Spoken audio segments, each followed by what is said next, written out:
عن ابی ہریرہ رضی اللہ تعالی عنہ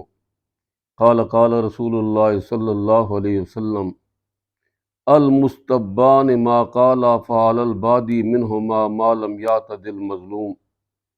رواہ الترمذی۔ حضرت ابو ہریرہ رضی اللہ عنہ سے روایت ہے، فرماتے ہیں رسول اللہ صلی اللہ علیہ وسلم نے فرمایا کہ دو گالی گلوچ کرنے والوں نے جو کچھ کہا تو اس کا وبال ان دونوں میں سے شروع کرنے والے پر ہوگا، جب تک کہ مظلوم حد سے نہ بڑھے اور زیادتی نہ کرے۔ مطلب یہ ہے کہ اگر دو شخص آپس میں گالم گلوچ کریں اور ایک دوسرے کو برا بھلا کہنے لگیں تو اس ساری گالی گلوچ کا وبال ان دونوں میں سے اس شخص پر ہوگا جس نے پہلے گالی دی ہوگی،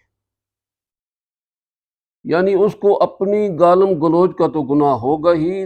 دوسرے کی گالم گلوچ کا گناہ بھی اس کے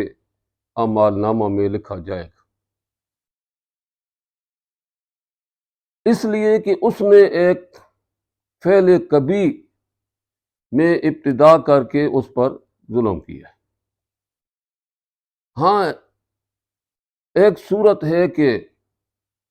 اگر دوسرا شخص یعنی مظلوم جو ہے وہ جواب دینے میں زیادتی کرے اور اس کے جواب میں اس کی گالم گلوچ اس سے بڑھ جائے، اس نے ایک گالی دی اور اس نے جواب میں 4 گالی دی، تو پھر وہ ظالم بنے گا اور یہ مظلوم بنے گا اور وہ اس سے زیادہ گناہ گار ہوگا۔ آج کل ایک دوسرے کو گالی دینا یہ ایک عام سی بات ہو گئی ہے، اس کی قباحت اور شناعت ہمارے دلوں سے بالکل نکل گئی۔ ذرا سی کوئی بات ہو جائے تو دونوں طرف سے گالی گلوچ کا سلسلہ شروع ہو جاتا ہے، غلیظ سے غلیظ گالیاں جو ہیں وہ دی جاتی ہیں، نعوذ باللہ۔ خیال یہ رکھنا چاہیے کہ یہ جو گالی ہے یہ گناہ کبیرہ ہے جو توبہ کے بغیر معاف نہیں ہوتے،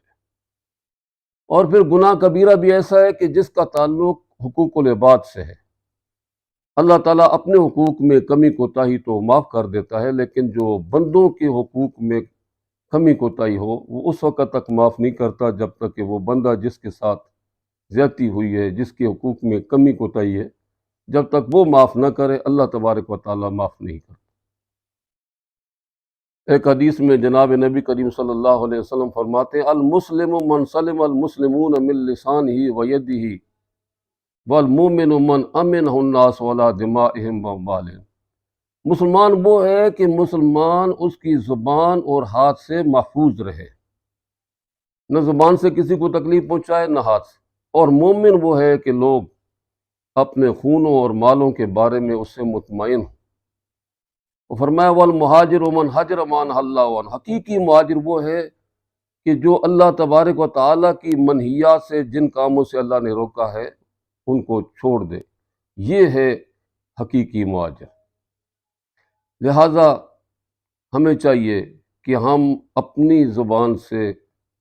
کسی کو بھی گالی نہ دیں، اور اگر ایسا کسی کے ساتھ ہم نے کیا ہے تو اس سے معافی تلافی کر لیں تاکہ ہم اللہ تبارک و تعالیٰ کے مقصد سے بچ جائیں۔